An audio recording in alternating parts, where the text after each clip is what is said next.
সেই বাংলাদেশের কোন সার্বভৌমত্বের যদি কোনো দিক থেকে ক্ষতি করতে চায়, এই দেশের মুসলমান আমরা কেউই মেনে নিতে রাজি না। অতি শীঘ্রই আপনি তাদেরকে আইনের আওতায় এনে উপযুক্ত বিচার করতে হবে। আর না হইতো এই দেশের হিন্দু মুসলিম যে ভাতৃত্বের সম্পর্ক ছিল সেটার মধ্যে ফাটলতা সৃষ্টি হবে। সমাজে সমস্ত মুসলমানরা হিন্দুদের যত নিরাপত্তা আছে ব্যবস্থা করতেছে, কিন্তু হিন্দুরা এই সুযোগগুলো পেয়ে মুসলমানদেরকে আক্রমণ করার জন্য তারা উঠে পড়ে লেগেছে। শেখ হাসিনার হাতে তৈরি করা মদতপুষ্ট ভারতের এই ইসকন সংগঠনকে অতি শীঘ্রই নিষিদ্ধ করতে হবে। এই ব্যাপারে আপনারা একমত? এই জন্য সরকারের কাছে দাবি জানাই, আপনারা অতি শীঘ্রই সেটা নিষিদ্ধ করেন এবং উপযুক্ত বিচার করে এই দেশের মানুষকে নিশ্চয়তা দেন যে আমরা সঠিক বিচার করতে সক্ষম। আর না হয়তো এই দেশের মানুষের ইমানের দাবিতে রাস্তাঘাটে যখন নেমে পড়বে তখন আপনারা সেটাকে টেনে দিতে পারবেন না। আজকে সারা বাংলাদেশে মসজিদগুলো থেকে জুমা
পৃথিবীর সবচেয়ে উৎকৃষ্ট স্থান আল্লাহর মসজিদ। সেই মসজিদ আমাদেরকে আল্লাহ পাক আসার বসার তৌফিক দান করেছেন। এই জন্য অন্তঃস্থল থেকে আলহামদুলিল্লাহ। আমি আপনাদের সামনে পবিত্র কোরআন শরীফে একটি আয়াতের অংশ বিশেষ তেলাওয়াত করেছি। আল্লাহর হাবিব রাহমাতুল লিল আলামিনের লক্ষ লক্ষ হাদিস থেকে একটি হাদিসের অংশ বিশেষ তেলাওয়াত করেছি। এই আয়াত ও হাদিসকে সামনে রেখে কিছু আলোচনা করার চেষ্টা করব। আল্লাহ রাব্বুল আলামিন যেন আমাদের কাছে নিয়তে বলা, আপনারা যারা উপস্থিত আছেন সকলকে আমলের নিয়তে শ্রবণ করার তৌফিক দান করে বলে আমিন। আমার তেলাওয়াত কি আয়াত আল্লাহ রাব্বুল আলামিন বলছেন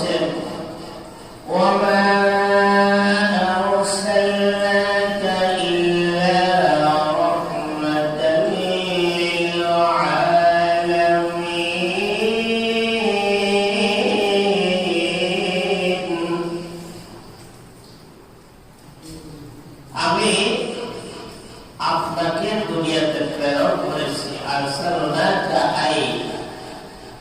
আরসালনা মুহাম্মদ সাল্লাল্লাহু আলাইহি ওয়াসাল্লাম, যে মুহাম্মদ সাল্লাল্লাহু আলাইহি ওয়াসাল্লামের কাছে মুহাম্মদ সাল্লাল্লাহু আলাইহি সাল্লামকে আমি দুনিয়াতে প্রেরণ করেছি ইল্লা রাহমাতাল লিল আলামিন, বিশ্ববাসীর রহমতের জন্য। হাদিস শরীফে আল্লাহ রাসূল সাল্লাল্লাহু আলাইহি ওয়াসাল্লাম বলেন, বুইসতু লিউতাম্মিমা মাকারিমাল আখলাক, আমি রাসূল দুনিয়াতে প্রেরিত হয়েছি মানুষের চরিত্র, মানুষের আখলাক সুন্দর করার জন্য। এর থেকে বোঝা যায় বুইসতু মফউলের সিগা ব্যবহার করেছে, যার অর্থ হইল আরেকজনের পাঠাইছে। যদি রাসূল এই কথা বলতেন যে আমি নিজে প্রেরিত হয়েছি, আবাসতু আমি নিজে প্রেরিত হয়েছি, এই কথা বলতেন, বোঝা গেল রাসূল নিজে থেকে নিজে আসছে। আল্লাহ রাসূল যেহেতু তিনি বলতেছেন যে বুইসতু আমি প্রেরিত হয়েছি, আমাকে পাঠানো হয়েছে, এই কথার দ্বারা সুস্পষ্ট হয়ে গেল যিনি পাঠাইছেন তিনার কাজে পাঠাইছেন। কি যিনি পাঠাইছেন ওনার কাছে পাঠাইছেন না, উনি নিজের কাছে আসছেন, ওনার কাছে পাঠাইছেন। তাহলে কে পাঠাইছে? আল্লাহ রাব্বুল আলামিন আমাদের রাসূল হাবিব প্যার নবী মুহাম্মদ রাসূলুল্লাহ সাল্লাল্লাহু আলাইহি সাল্লামকে আল্লাহ পাঠাইছেন। এখন পাঠাইলে উনি কি ওনার কাজ করবেন না যিনি পাঠাইছেন ওনার কাজ করবেন? যিনি পাঠাইছেন তিনার কাজ করবেন। সেই কাজ করতে গিয়া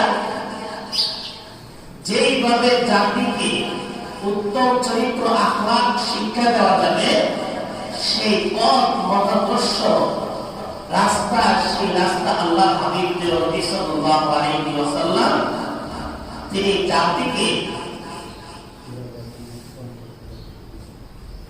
জাতিকে কিভাবে সুন্দর আখলাক চরিত্র শিক্ষা দিবেন, সেই মানবতার সেই নম্র ভদ্রতা আল্লাহ তাআলা নিজে ওনার সত্তার মধ্যে তৈরি করে দিয়েছেন। সুবহানাল্লাহ। আল্লাহ নবী বিশ্বনবী রাহমাতুল লিল আলামিন যখন তিনি দুগ্ধ পানের শিশু অবস্থায় ছিলেন, হযরত হালিমাতুস সাদিয়া রাদিয়াল্লাহু তাআলা মক্কাতে অনেকগুলো মহিলাদের সঙ্গে মক্কাতে এসেছেন দুধের শিশু সন্তান করার জন্য। আসার পরে যত মহিলারা ছিল তাদের মধ্যে হালিমাতুস সাদিয়া ছিলেন সবচাইতে একজন গরীব পরিবারের মেয়ে। তারা মক্কার শিশুদেরকে দুধ পান করাইয়া এর বিনিময়ে টাকা অর্থ করে সন্তানদের বাবার কাছ থেকে নিত, এটা দিয়ে তাদের সংসার চলত। হালিমাতুস সাদিয়া তিনি তার স্বামীর সঙ্গে মক্কাতে আসলেন। আসার পরে আল্লাহ নবী বিশ্বনবী রাহমাতুল লিল আলামিনকে যতজন মহিলা এসেছিলেন সকল মহিলার কাছে আমাদের প্রিয় হাবিব রাহমাতুল লিল আলামিনকে বলে দেওয়া হয়েছে এই শিশুটাকে দুধ পান করাবে।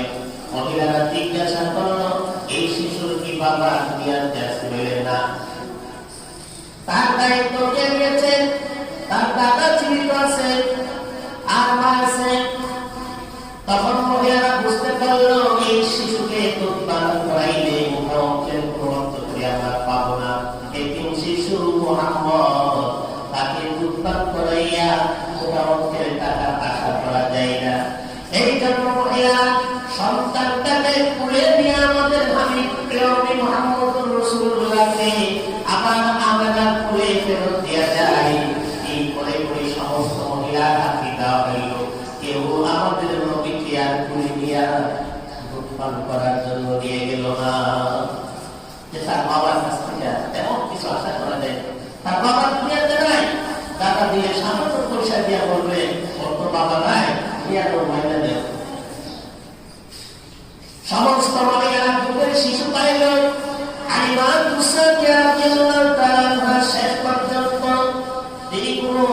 শিশু পেলেন না।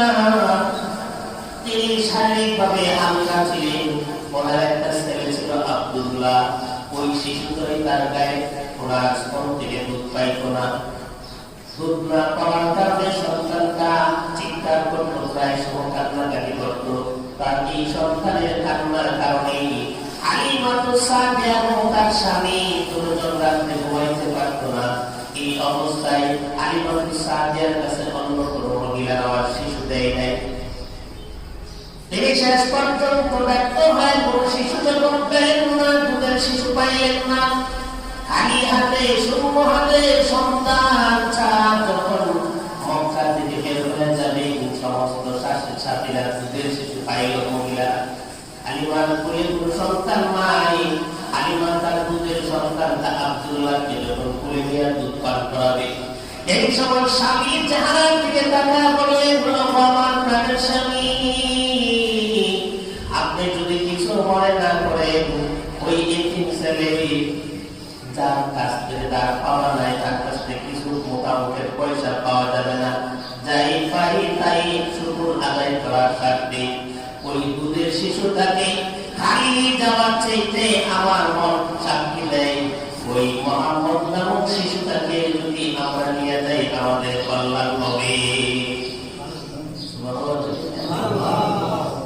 হালিমাতুস সাদিয়া কথা বলার পরে তার স্বামী বললেন, ঠিক আছে তুমি যা ভালো মনে করো। হালিমাতুস সাদিয়া আল্লাহর নবী বিশ্বনবী রাহমাতুল লিল আলামিনের আম্মা জান আমার কাছে এসে বললেন, গো তোমার সন্তানকে দিয়ে দাও, আমি দুধ পান করাইতে দিয়েছি। আমরা সন্তানকে তুলে দিয়ে দিলেন, হালিমাতুস সাদিয়া তুলে দিয়ে দিলেন। হালিমার সন্তান পেয়ে এবার তার সাথীদের কাছে যখন চলে আসলো, মুহাম্মদ রাসূলুল্লাহ সাদর প্রকার করার পরে তাকে দুধ দেওয়ার জন্য যখন হালিমাতুস সাদিয়া সুখের কাছে তাকিয়ে রাখলে, সঙ্গে সঙ্গে হালিমাতুস সাদিয়া বুকের মধ্যে আল্লাহ রাব্বুল আলামিন দুধ দিয়া ভরপুর করে দিলেন।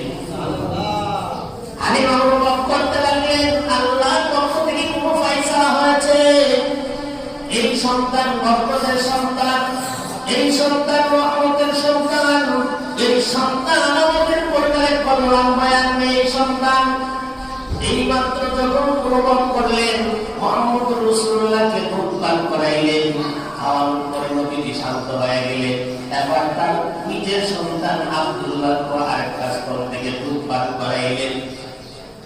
ওই আব্দুল্লাহ তৃপ্তি সহকারে জন্মের পর থেকে তৃপ্তি সহকারে কোনদিন মায়ের দুধ পান করতে পারেনি। এই সন্তানটা দুধ পান করে তৃপ্তি সহকারে পান করার পরে এর ভিতরে সে ঘুমায় গেছে। এমন ঘুমাইছে, সন্তান শান্ত হয়ে গেছে, আগের মতো চিল্লা চিল্লি কান্নাকাটি ছিল করে বন্ধ হয়ে গেছে। হালিমাতুস সাদিয়া এই সন্তান আল্লাহর নবী বিশ্বনবী রাহমাতুল লিল আলামিনকে নিয়ে যখন তার গাদার উপর উঠলেন, আরোহণ করলেন, আসার সময় হালিমার গাদা, এই গাদাটা সকলের পিছনে ছিল। যাওয়ার সময় বিশ্বনবীকে আরোহণ করার কারণে সমস্ত গাদাদের চেয়ে তার শক্তি আল্লাহ তাআলা বাড়ায়া দিলেন। এই গাদাটা হালিমাতুস সাদিয়া তার স্বামীকে নিয়ে মুহাম্মদ রাসূলুল্লাহ তার দুধ ভাই আব্দুল্লাহকে নিয়ে এত দ্রুত বেগে সামনে দিয়ে উঠছিলেন, তখন তার সাথী সঙ্গী মেয়েরা অভিনয় করতেছিল, হালিমা রে, মনে হয় তুই নতুন করে কোন ধরনের জাদু সৃষ্টি করে ফেলছিস।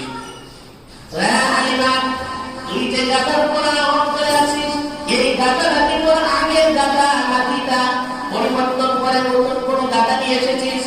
হালিমা বলেন, না রে সাথীরা, এটা আগের গাদা, তাই নতুন কোন গাদা নয়।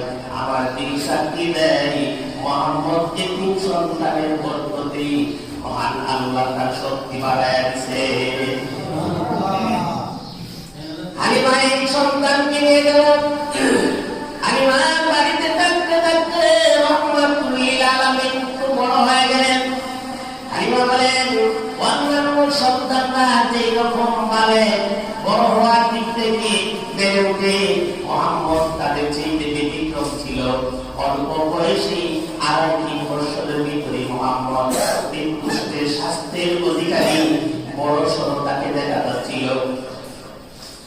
চেহারা মধ্যে নূর চমকাচ্ছিল।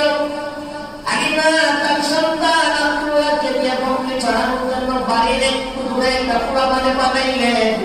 বানানোর পরে সেখানে আল্লাহর নবী বিশ্ব নবী নিজেই রাখালি করতেছিলেন। এই জন্য ফুকায়ে কেরাম বলেন বকরি রাখালি করা নবীদের সুন্নাত। আমাদের দেশের মানুষ তো ছাগল বলে পাগলে, আসলে এই কথাটা ভুল। এই কথা যদি আপনি বলেন আপনার ঈমান নষ্ট হয়ে যেতে পারে। কেন? এমন কোন নবী ছিলেন না যেই নবীকে দিয়ে আল্লাহ তাআলা ছাগলের রাখালি করেন নাই। এজন্য কথা বলতে গিয়ে সাবধান, যারা ছাগল বকরি পালে তাদেরকে খাটো করে দেখবেন না ভাই। নবীরা ছাগল বকরির লালন পালন করেছে, নবী মাঠে বকরি চড়াচ্ছে, হঠাৎ করে একজন সাদা পোশাকধারী লোক, সুন্দর দবদবে চেহারা, তার চুলগুলো কুচকুচে কালো, যাহা আকারে চমকাচ্ছিল, এইভাবে এসে ওই বিশ্বনবী মুহাম্মদ রাসূলুল্লাহর কাছে আসলেন। আয়েশা নবীকে সাথে সাথে জমিনে শোয়াইয়া নবীর বুকটাকে ছিঁড়ে দুই পা এভাবে ফেলে নবীর ভিতর থেকে কলিজার রূপের করে ফেলল। মুহাম্মদের রূপটাই বিশ্বনবীর রূপটাই আব্দুল্লাহ যখন এই দৃশ্য দেখল, যে একজন লোক এসে তাকে শোয়াইয়া তার বক্ষটাকে ছিঁড়ে ফেলেছে। নবীজি কথা বলতে পারতেছে না, একদম স্তব্ধ শুয়ে আছেন, শুধু হাত ধরে তাকায় দেখতেছেন। আব্দুল্লাহ একটা কুরবান বাড়ির ভিতরে গিয়া বলল, আম্মা বাবু আপনারা একটু তাড়াতাড়ি আসেন, আমাদের কুরাইশের দুধ ভাইয়ের কে জানে কলিজা ছিঁড়ে বের করে ফেলছে। এই কথা শুনে হালিমা আল্লাহ করে চিন্তা শুরু করে দিয়েছে, আমার দুধের শিশুকে এরকম সর্বনাশ করার জন্য দৌড়ায় গেলেন। মাঠে দৌড়ায় গিয়া দেখে নবীজি থরথর করে কাঁপতে আছে, লোক নাই। নবীজি দেখতে বললেন, নবীর মুখ দিয়ে কথা শুনে হালিমা বললেন, বাবা, নিজের গায়ের চামড়া জড়ায় ধরলেন, বাবা কে এসেছিল? বলে কে জানে, আমি চিনি না, একটা লোক, দুইজন লোক এসেছিলেন। আয়েশা আমার বুকটা দিয়ে ছিঁড়ে ফেলে এই জানে বের করেছে। বের করে আবার তিনি সেটাকে ভিতরে রেখে আবার আমাকে শোয়া অবস্থায় ভালো করে দিয়া চলে গেছে, চিনি না। হালিমা বলেন, মুহাম্মদের বুকটা দিয়ে কাপড়টা সরায় দেখি এখনো মুহাম্মদের বুকটা ছিঁড়ে আছে। হালিমা আতঙ্কিত হয়ে গেল, না জানি কোন ভূত চেত্রীর আসর মুহাম্মদ সাল্লাল্লাহু আলাইহি সাল্লামকে ধরে ফেলেছেন। হালিমা আতঙ্কিত হইয়া কাল বিলম্ব না করে পরের দিন সন্তানকে নিয়ে মক্কার দিকে রওনা হয়ে গেলেন। গিয়ে বলেন, আমরা তো তোমার সন্তানকে ফেরত দেওয়ার জন্য নিয়ে এসেছি। আমরা বললেন, দুধ পানের মেয়াদ শেষ হওয়ার পরে তোকে নিয়ে এসেছিলে, আমি রাখতে চেয়েছিলাম, কিন্তু তুমি আবার আমার সন্তানকে নিয়ে যাওয়ার জন্য পাগল পাড়া হইয়া বিভিন্ন বুঝভাগ দেখাইছিলে। আমরা আপনার সন্তান যদি মক্কাতে থাকে, দুর্ভিক্ষ আবহাওয়া, দুর্বিষিত এই সমস্ত সমস্যার কারণে আপনার সন্তান ক্ষতিগ্রস্ত হবে, আমার কাছে আবার দিয়ে দিলে ভালো হয়। এইভাবে তুমি কাকুকে নিয়ন্ত্রণ করে দ্বিতীয়বার কুরবান শেষ হওয়ার পর নিয়ে গেলেন। কিন্তু এখন এত গরিব গরিবে দিয়ে দেওয়ার জন্য, আমাকে আমার সন্তান আমার কাছে ফেরত দেওয়ার জন্য এত পাগল হয়ে গেল কেন? এমনি আমরা এই কথা বলার পরে হালিমা বলেন, না এমনি কি দিয়ে দিতে চাই। আমরা বলেন, হালিমা রে, তোমার কথার ভিতরে ষড়যন্ত্র আছে, লুকাই কোনো কিছু আছে। আসল কথা না বলা পর্যন্ত আমার সন্তান তোমার চুল থেকে আবার তুলে আনবো না। হালিমা বলেন, এত করে যখন আমাদের চাপাচ্ছেন আমার কাছ থেকে কথা নেওয়ার জন্য, তাহলে শুনুন, না জানি কি হয়ে যায় মুহাম্মদ সাল্লাল্লাহু আলাইহি ওয়াসাল্লাম আমার ঘরে আসার পর যেই বরকত আমি হালিমা দেখেছি, পৃথিবীর কোন মহিলা এত বরকত দেখতে পাইনি। কিন্তু আমার ভয় হচ্ছে হঠাৎ একদিন তাকে মাঝে বকরি চড়ানোর জন্য পাঠাইছিলাম, কে জানে তার বুক ছিঁড়ে কি করছে, আর শরীর কন্তর করে কাঁপতেছিল। আমি আশঙ্কা করছি তাদের অন্য জীব জানোয়ার বা জীব জন্তু বা দেহ করে তাকে আক্রমণ করে আপনার সন্তান যদি নষ্ট হয়ে যায় তাহলে আমার কলঙ্ক হয়ে যাবে। এই জন্য আমি আপনার সন্তানকে সুস্থ থাকা অবস্থায় ফেরত দিতে এসেছি। হালিমা বলেন, এই বলে আপনি আমি মুহাম্মদকে আমার কাছে রাখতে চাই না, আপনার আদরের সন্তান আপনার কাছে ফেরত দিয়ে যেতে চাই। আমরা দেখে বলেন হালিমা রে, উনি মনে করেছে আমার সন্তানকে বুদ্ধি ধরেছে। না না রে হালিমা, এটা এত সাধারণ সন্তান নয়, যে সন্তান আমার গর্ভে থাকা অবস্থায় আমি আমেনা স্বপ্নে দেখেছি আমার বুকের ভিতর থেকে একটা নূর বের হয়ে দূরে গিয়া দুই টুকরা হয়ে টাস টাস করে দুই টুকরা হয়ে একটা নূরের টুকরা পৃথিবীর পশ্চিম প্রান্তে চলে গেছে, আর একটা নূরের টুকরা পৃথিবীর পূর্ব প্রান্তে চলে গেছে। শুধু তাই নয়, আমার সন্তান গর্ভে থাকা অবস্থায় প্রতিদিন মারা যেভাবে কষ্ট অনুভব করে আমি আমার জিন্দেগিতে কোনোদিন এরকম কষ্ট অনুভব করি নাই। আমার সন্তানকে জিন ভূত কোনো ব্যক্তি করে নাই, আল্লাহর পক্ষ থেকে কোনো রহমতের ফেরেশতা হবে। বিশ্বনবীকে প্রমাণ করতে হলে আল্লাহ রাব্বুল আলামিন আয়াত নাযিল করে জানালেন, নবীজি আপনার চরিত্র সুন্দর হওয়ার জন্য নাবালক অবস্থায় আমি আল্লাহ জিবরাইল মিকাইলকে পাঠাইয়া আপনার ভিতরে যে কলিজা, আপনার ভিতরে যে সবগুলোকে আমি আল্লাহ আমার জান্নাতি জমজম পানি দিয়ে দৌত করাইয়া দিয়েছি। যেরকম থাকবেন আপনার আপনার চরিত্র, আপনার আদর্শ মাধুর্যতা। কেন আমি এইরকম করলাম?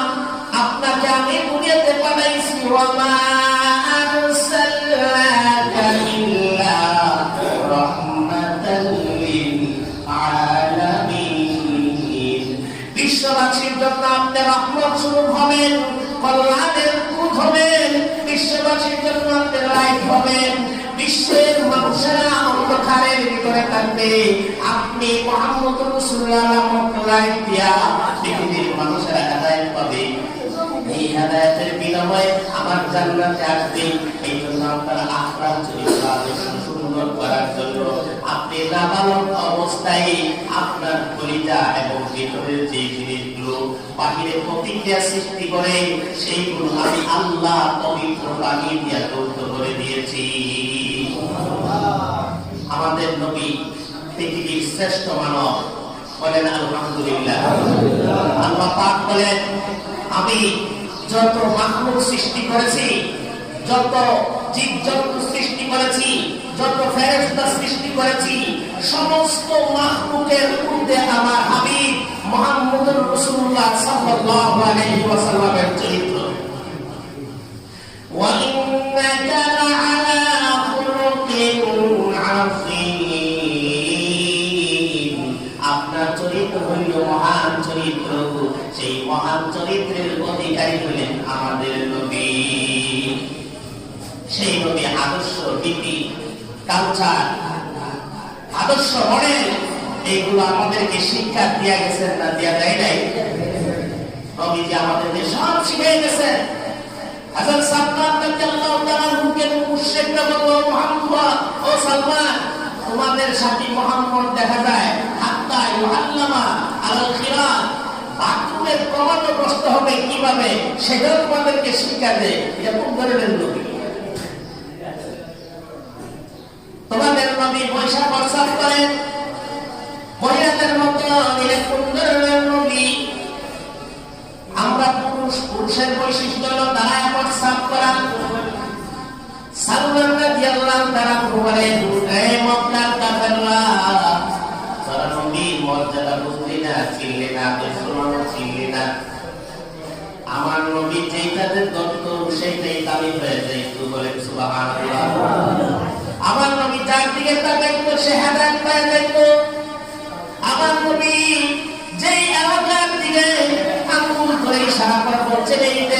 মুসলমানরা স্বাধীন করবে, সেই দেশ মুসলমানদের দখলে চলে আসতো। আমার নবী তার দিকে হেদায়েতের দৃষ্টিতে তাকায় থাকতেন, সে হেদায়েত হয়ে যাইত। এত আদর্শবানের পাওয়ারফুল নবী, সেই নবীকে রহমাতুল লিল আলামিন, বিশ্বের জন্য হেদায়েতের বাণী, হেদায়েতের নূর বানায় আমাদেরকে পাঠাইলেন।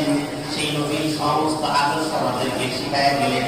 সালমান বলেন, হে কাফেররা, শুধু আমাদেরকে বাথরুমের কবাটে বসা শুধু আদর্শ শিক্ষা দেয় নাই, নবীজি পাথর থেকে নিয়ে সংসদ পর্যন্ত চালাইতে গিয়া কবর পর্যন্ত, আসরের ময়দান পর্যন্ত কিভাবে দাঁড়ায় আল্লাহর সামনে কথা বলতে হবে, সবগুলো আমাদের জন্য আমাদেরকে শিক্ষা দিয়েছে। ওদের মধ্যে সে আদর্শ নয়, আমি আদম ভাই আমার। এই জন্য বিশ্বনবীর একটা আদর্শ হলো, নবীজি রাষ্ট্র পরিচালনা করতে গিয়ে বেদিনদেরকে নিরাপত্তার ব্যবস্থা করেছেন। মক্কা বিজয় হয়ে যাওয়ার পরে মক্কাতে সমস্ত কাফেরদেরকে সাধারণ ক্ষমা ঘোষণা করে দিলেন। যারা অস্ত্র নিয়ে সামনে আসবে না তাদেরকে ক্ষমা করে দেওয়া হয়েছে, আর যারা অস্ত্র ধরেছিল অস্ত্র ফেলে দিয়ে আত্মসমর্পণ করেছে তারাও মাফ পেয়ে যাবে। শুধু কয়েকটা লোক আছে যারা নবীকে আল্লাহ নবীকে গালি দিয়েছেন। নবী বলছেন, যারা আমাকে গালি দিয়েছেন তারা তওবা করলেও মাফ পাবে না, তাদের তওবার দরজা নাই। যারা নবীকে গালি দিবে, চাই সেটা আরবের জমিনে হোক, সেটা বাংলার জমিনে হোক, যে কেউ আমার নবীকে গালি দিবে, আল্লাহ ঘোষণা দিয়েছেন নবীরে গালি দেওয়ার পরে তার কোন তওবার দরজা নাই। আল্লাহকে গালি দিলে তওবা করলে আল্লাহ মাফ করে দিবেন, আল্লাহর হক আদায় না করলে তওবা করলে মাফ করে দিবেন। কিন্তু আল্লাহ তার নবীর হকের ব্যাপারে এত কঠোর, কোন কাফের যদি নবীকে গালি দেয় তার বিধানগুলো ইসলামে ফাকতুলু, তার শরীর থেকে মাথাটাকে আলাদা করে দেওয়া। নবীকে গালি দিলে কোনো তওবা নাই, নবীকে গালি দিলে কি নাই ভাই? কোনো তওবা নাই। সেই নবী আমাদেরকে আদর্শ শিক্ষা দিয়ে গেছেন। বেদিনরা যদি মক্কা বিজয় হওয়ার পরে কাফেররা ছিল, বিশেষ করে ইহুদিরা মুসলমানদেরকে সবচাইতে নির্যাতন দ্বারা যন্ত্রণা করত। ইহুদিদেরকে নিরাপত্তার ব্যবস্থা আল্লাহ রাসূল করেছেন। ইহুদির গায়ে অযথা হাত তোলা যাবে না, তবে ইহুদিরা যদি সংঘবদ্ধ হয়ে ইসলামের মৌলিক অধিকারের উপর, ইসলামী রাষ্ট্র ব্যবস্থার উপর, মুসলমানদের উপরে যদি কোনো আক্রমণ করে তার কোনো পাওয়া নাই। কিন্তু আজকে এই বাংলাদেশে ইসকন নামক ভারতের পাঁচটা জঙ্গি গোষ্ঠী, সেই ইসকনের যত কার্যকলাপ আছে, যত ধরনের মিশন আছে, আমরা আমাদের এইখান থেকে সরকারকে সুস্পষ্ট করে বলে দিতে চাই, অতি শীঘ্রই যদি আমরা ইসকনকে নিষিদ্ধ করতে ব্যর্থ হন, তাহলে এই দেশের আপাল মুসলমান জনতা যদি জাগ্রত হয়ে উঠে, ফুসকে উঠে, তাহলে আপনাদের ক্ষমতা তো যাবেই বটে, বরং এই দেশে যে সাম্য বিরোধী যত ধরনের বিশৃঙ্খল আছে, যারা সাম্প্রদায়িক সম্প্রীতির স্লোগান দেয়, তারা হিন্দুত্ববাদীর ব্যাপারে কোন ধরনের পদক্ষেপ গ্রহণ করে না। শুধু মুসলমানরাই যখন ফুসকে উঠে তখন তারা বলে থাকে যে মুসলমানরা দেশটার মধ্যে অরাজকতা সৃষ্টি করার জন্য ষড়যন্ত্র করতেছে। আজকে আপনাদের চোখের সামনে একজন মুসলমান উকিল ব্যারিস্টারকে তারা ইসকনের এই সংগঠনের কর্মীরা দিবালোকের সামনে কুপিয়ে হত্যা করে তাকে দুনিয়া থেকে বিদায় করেছে। সুতরাং আমরা আমাদের অবস্থান থেকে এই কথা সুস্পষ্ট করে বলে দিতে চাই, হিন্দুত্ববাদীর আগ্রাসন যে সমস্ত সংগঠনগুলো আমাদের মুসলিম অধ্যুষিত এলাকা, অধ্যুষিত দেশ, সেই বাংলাদেশের কোন সার্বভৌমত্বের যদি কোনো দিক থেকে ক্ষতি করতে চায়, এই দেশের মুসলমান আমরা কেউ মেনে নিতে রাজি না। অতি শীঘ্রই আপনি তাদেরকে আইনের আওতায় এনে উপযুক্ত বিচার করতে হবে। আর না হইতো এই দেশের হিন্দু মুসলিম যে ভাতৃত্বের সম্পর্ক ছিল সেটার মধ্যে ফাটলতা সৃষ্টি হবে। সমাজে সমস্ত মুসলমানরা হিন্দুদের যত নিরাপত্তা আছে ব্যবস্থা করতেছে, কিন্তু হিন্দুরা এই সুযোগগুলো পেয়ে মুসলমানদেরকে আক্রমণ করার জন্য তারা উঠে পড়ে লেগেছে। শেখ হাসিনার হাতে তৈরি করা মদতপুষ্ট ভারতের এই ইসকন সংগঠনকে অতি শীঘ্রই নিষিদ্ধ করতে হবে। এই ব্যাপারে আপনারা একমত? এই জন্য সরকারের কাছে দাবি জানাই, আপনারা অতি শীঘ্রই সেটা নিষিদ্ধ করেন এবং উপযুক্ত বিচার করে এই দেশের মানুষকে নিশ্চয়তা দেন যে আমরা সঠিক বিচার করতে সক্ষম। আর না হয়তো এই দেশের মানুষের ইমানের দাবিতে রাস্তাঘাটে যখন নেমে পড়বে তখন আপনারা সেটাকে টেনে দিতে পারবেন না। আজকে সারা বাংলাদেশে মসজিদগুলো থেকে জোয়ার করে ইসকনের বিরুদ্ধে মিছিল ঘোষণা করা হয়েছে। এই জন্য আমরা যারা পারি আমাদের জাতীয় নেতৃত্বে আমরা সেখানে গিয়ে ইসকন বিরোধী যে আন্দোলন বা যে দাবি সেটা পেশ করার জন্য আমরা চেষ্টা করবো। আল্লাহ তাআলা আমাদেরকে তৌফিক দান করুন এবং না চাইতে পারলে আমরা দোয়া করি আল্লাহ তাআলা এই দেশটাকে হিন্দুদের আগ্রাসন থেকে হেফাজত করুন। আমরা করে স্বাধীনভাবে এই দেশে রাষ্ট্রীয় ক্ষমতায় কোরআন সংবিধান করে মুসলমানদের সমস্ত অধিকারগুলি আদায় করতে পারি সেই তৌফিক দান করুন। আসসালামু আলাইকুম। আমাদের অবস্থান থেকে এই কথা সুস্পষ্ট করে দিতে চাই, হিন্দুত্ববাদীর আগ্রাসন যেই সমস্ত সংগঠনগুলো আমাদের মুসলিম অধ্যুষিত এলাকা অধ্যুষিত দেশ সেই বাংলাদেশের কোন সার্বভৌমত্বের যদি কোনো দিক থেকে ক্ষতি করতে চায় এই দেশের মুসলমান আমরা কেউই মেনে নিতে রাজি না। অতি শীঘ্রই আপনি তাদেরকে আইনের আওতায় এনে উপযুক্ত বিচার করতে হবে। আর না হইল এই দেশের হিন্দু মুসলিম যে ভাতৃত্বের সম্পর্ক ছিল সেটার মধ্যে ফাটলতা সৃষ্টি হবে। সমাজে সমস্ত মুসলমানরা হিন্দুদের যত নিরাপত্তা আছে ব্যবস্থা করতেছে, কিন্তু হিন্দুরা এই সুযোগগুলো পেয়ে মুসলমানদেরকে আক্রমণ করার জন্য তারা উঠে পড়ে লেগেছে। শেখ হাসিনার হাতে তৈরি করা মদতপুষ্ট ভারতের এই ইসকন সংগঠনকে অতি শীঘ্রই নিষিদ্ধ করতে হবে। এই ব্যাপারে আপনারা একমত? এই জন্য সরকারের কাছে দাবি জানাই, আপনারা অতি শীঘ্রই সেটা নিষিদ্ধ করেন এবং উপযুক্ত বিচার করে এই দেশের মানুষকে নিশ্চয়তা দেন যে আমরা সঠিক বিচার করতে সক্ষম। আর না হয়তো এই দেশের মানুষের ইমানের দাবিতে রাস্তাঘাটে যখন নেমে পড়বে তখন আপনারা সেটাকে টেনে দিতে পারবেন না। আজকে সারা বাংলাদেশে মসজিদগুলো থেকে জোয়ার